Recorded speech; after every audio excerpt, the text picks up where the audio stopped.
በኪሱ 20 ሩፒ ብቻ ይዞ ሙምባይን የወረረው ሻሩካን አስገራሚ ጉዞ።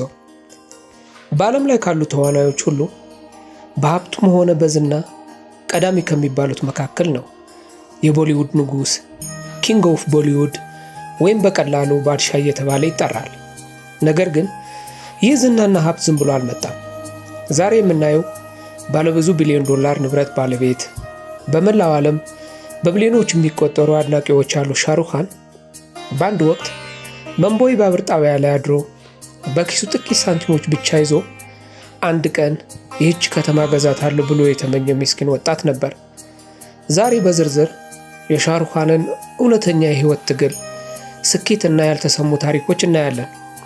ሻሩካን የተወለደው በአውሮፓውያን አቆጣጠር ህዳር 2 ቀን 1965 በህንድ መዲና ኒው ዲሊ ውስጥ ነው። አባቱ ሚርታጅ መሐመድ ኻን የነፃነት ተጋይና ጠበቃ ሲሆኑ እናቱ ላጢፍ ፋጢማ ደግሞ የማህበራዊ ጉዳይ ሰራተኛ ነበሩ። ሻሩክ ያደገው በመካከለኛ ገቢ ባለው ቤተሰብ ውስጥ ሲሆን በትምህርት ቤት በጣም ጎበዝ የነበረ፣ በዲሊ በሚገኘው ቅዱስ ኮላምባስ ትምህርት ቤት ውስጥ የላቀ ውጤት በማምጣት ዘ ስዋርድ ኦፍ ሆነር የተባለውን ትልቁ የትምህርት ቤት ሽልማት አግኝቷል። በወቅቱ ህልሙ ተዋናይ መሆን ሳይሆን ስፖርተኛ መሆን ነበር። በተለይ በሆኪና በእግር ኳስ ጎበዝ የነበረ ሲሆን በደረሰበት የጀርባ ጉዳት ምክንያት ስፖርቱን ለመተው ተገደደ። ይህ አጋጣሚ ነበር ወደ ትወና ዓለም በሩን የከፈተለት። ሻሩክ ህይወቱ ሁልጊዜ አልጋ በአልጋ አልነበረም። ገና በ15 ዓመቱ አባቱ በካንሰር በሽታ አጣ። አባቱ ሲሞቱ በቤት ውስጥ ለምግብ እንኳን የሚሆን በቂ ገንዘብ አልነበረም። ይህ አጋጣሚ ሻሩክን ቀደም ብሎ የህይወትን መራራ እንዲቀምስ አደረገው። ከአባቱ ሞት በኋላ እናቱ ቤቱን ለማምራት ከፍተኛ ጥረት አደረጉ። ሆኖም ግን ሻሩክ የመጀመሪያውን የቴሌቪዥን ድራማ ሰርቶ ለታዋቂነት ሳይበቃ እናቱ በአውሮፓውያን አቆጣጠር 1991 በህመም ህይወታቸው አለፈ። እናቱ የእሱን ውጤታማነት ሳያዩ በሞት እንዳጣቸው በብዙ ቃለመጠይቆቹን ላይ በሐዘን ይገልጻል። ሻሩክ ከሚታወቅባቸው ነገሮች አንዱ የፍቅር ፊልሞች ንጉስ መሆኑን ነው። ነገር ግን የእውነተኛ ህይወት የፍቅር ታሪኩ ከፊልሞቹ በላይ አስገራሚ ነው።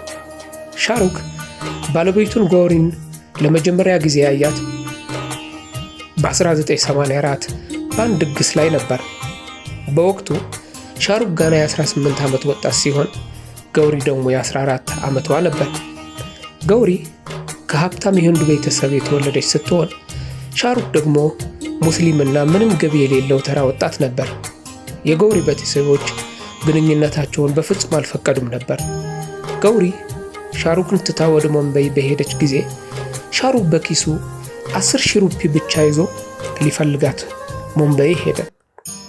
በባህር ዳርቻዎች ሁሉ ሲፈልጋት ከቆየ በኋላ በመጨረሻ አገኛት።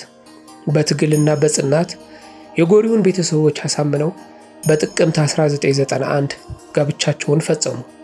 ዛሬም ድረስ በቦሊውድ ውስጥ ካሉ ጠንካራ ጥንዶች መካከል ቀዳሚዎቹ ናቸው። ሻሩክ ትወናው የጀመረው በዲሊ የቴሌቪዥን ድራማዎች ላይ ነበር።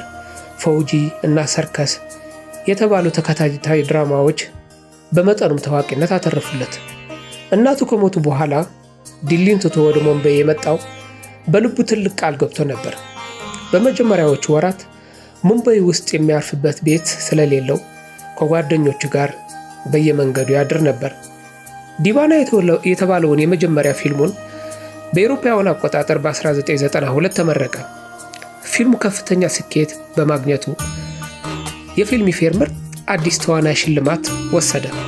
ነገር ግን ሻሩክ ለየት የሚያደርገው ሌሎች ተዋናዮች የማይቀበሉትን ክፉ ገጸ ባህሪ በመጫወት ወይም ቪለን በመባል ለመጫወት ድፍረት ማግኘቱን ነው።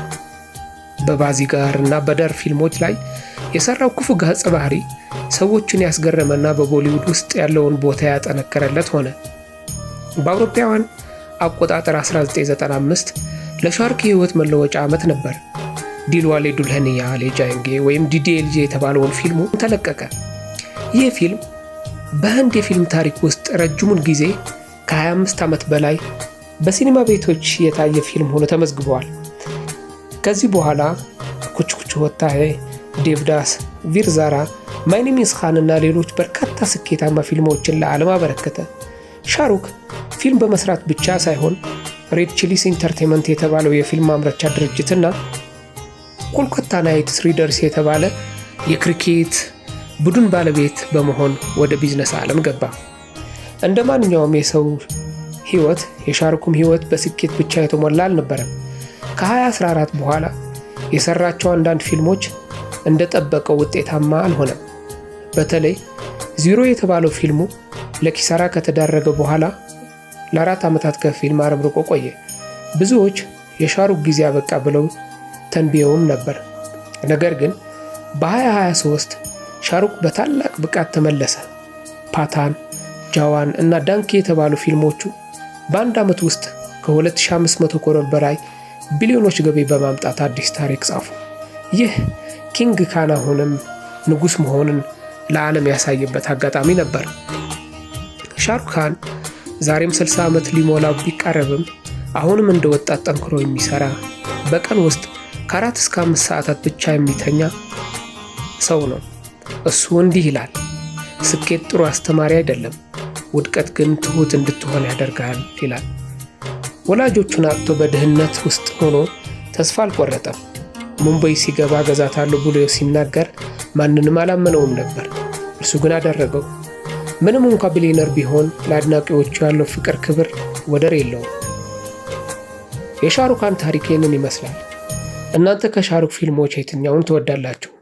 ወይም ከህይወት ታሪኩ ምን ተማራችሁ? ኮሜንት ላይ ጻፉልኝ። ቪዲዮውን ከወደዳችሁት ላይክ፣ ሳብስክራይብ ማድረግ እንዳትረሱ። በቀጣይ ቪዲዮ እስከምንገናኝ ቸር ቆዩልኝ።